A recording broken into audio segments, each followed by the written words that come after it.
Assalamualaikum dan salam sejahtera. Selamat datang semua cikgu ke sesi penerangan kita kali ini. Kita dah tengok kan macam mana Gemini boleh mudahkan kerja kita dalam Delima. Tapi, hari ni kita nak sembang satu cabaran yang saya yakin mesti ramai cikgu pernah lalui bila mula-mula guna AI ni. Pernah tak jadi macam ni? Cikgu buka je Gemini, type soalan laju-laju sebab nak siapkan RPH cepat. Tapi, jawapan yang dibagi itu pelik sungguh. Minta lain, dibagi lain. Kadang-kadang tahap universiti terus dibagi. Padahal kita nak ajar budak darjah 3 je. Rasa macam, biar betul AI ni, kan? Jangan risau cikgu, percayalah cikgu tak keseorangan. Tapi sebenarnya kan cikgu, rahsia dia kat sini, AI tu tak rosak tau dan dia memang pandai. Kuncinya terletak pada prompt. Prompt ni senang cerita arahan atau soalan yang kita type dekat AI tu. Jadi, arahan kita lah yang tentukan apa hasil yang kita akan dapat. Ibaratnya macam ni lah, kalau kita nak buat kuis pendidikan Islam tahun 3, tapi kita minta cincai je, jawapan pun cincai lah yang kita dapat. Semakin jelas prompt cikgu, semakin luar biasa jawapan Gemini itu nanti. Okey, untuk sesi hari ni, kita ada 4 perkara je nak tengok. Pertama, kepentingan prompt yang jelas. Kedua, kita akan kuasai kaedah parts. Ketiga, kita tengok contoh prompt yang lengkap. Dan akhir sekali, tips ekstra sebagai kesimpulan. Jom kita terus masuk bahagian pertama, kepentingan prompt yang jelas dan kenapa arahan umum tu selalu sangat gagal. Benda ni penting sangat tahu untuk kita jimatkan masa buat RPH. Bila arahan kita tu terlalu umum, jawapan AI tu jadi tak tepat, meleret-leret macam baca buku teks universiti dan memang tak sesuai langsung dengan tahap murid. Tapi, cuba kalau prompt kita tu jelas. Jawapan dia tepat, laras bahasa ngam-ngam dengan budak kita dan paling best, cikgu boleh terus guna je bahan tu dalam kelas. Tak payah pening kepala nak edit banyak-banyak dah. Jadi, macam mana nak buat prompt yang jelas tu? Jom kita masuk bahagian 2, kuasai kaedah parts.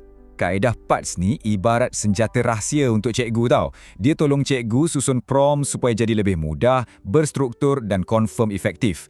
Parts ni sebenarnya akronim je, 5 huruf yang pecahkan satu arahan tu kepada 5 langkah logik yang simple sangat.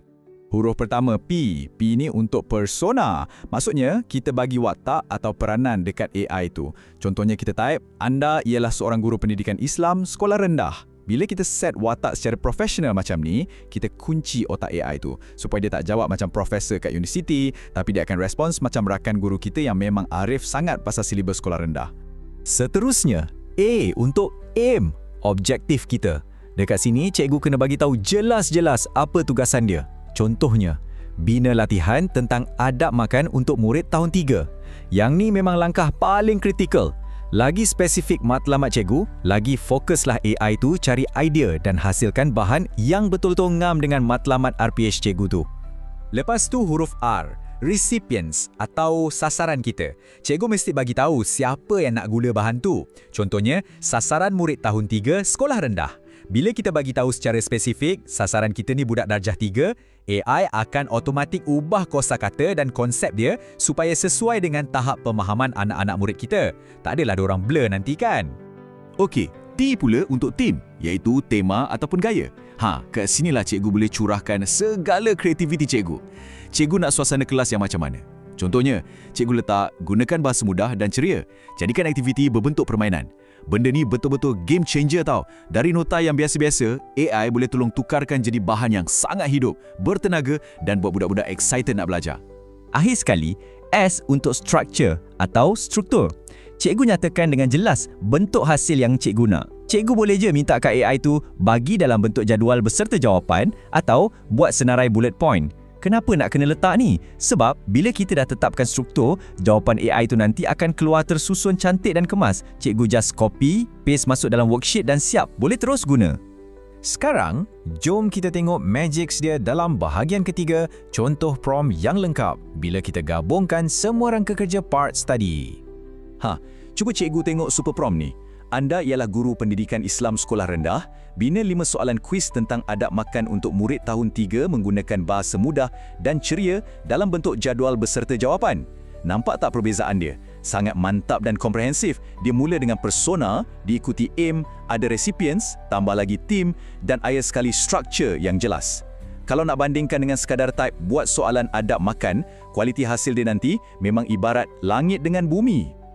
Okey, kita dah nak sampai ke penghujung. Bahagian 4, tips ekstra dan kesimpulan untuk langkah cikgu yang seterusnya.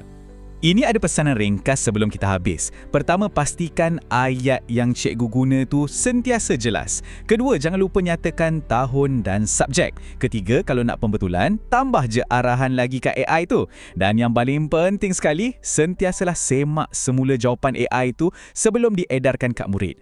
Cikgu, jangan takut nak bereksperimen tau. Kadang-kadang tu, ubah satu ayat je pun dah cukup untuk naik taraf jawapan AI tu secara drastik. Dan ingat cikgu, pengembaraan kecerdasan buatan kita dalam siri Delima ni tak berhenti kat sini je. Pastikan cikgu terus ikuti kita untuk siri akan datang bersama Ustazah Nur Asia.